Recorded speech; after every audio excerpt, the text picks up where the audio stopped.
Все встречались, Вен, уйди, все встречались с проблемами, когда, ну, один пододеяльник большой, машинка уже старенькая, плохо отжимает, иногда не отжимает, ошибку показывает, грубо говоря, выносит мозг, по 2-3 часа пытается отжать. Все с этим сталкивались и, наверное, не раз эмоционировали по этому поводу. Есть один несложный метод, смотря в каком, конечно, соотношении. Ну, с чего нужно начать, чтобы эту болезнь вылечить? Сначала нужно приобрести вот такого кабанчика, а лучше еще побольше, килограмм на 30, так от 25. И потом взять чьи-то женские сланцы.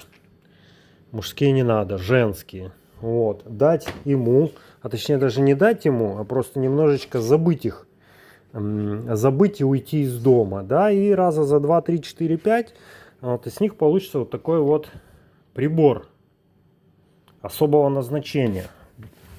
Вот.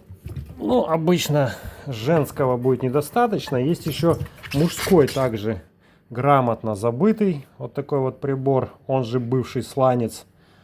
Резиновый, силиконовый. Так, вот такой вот.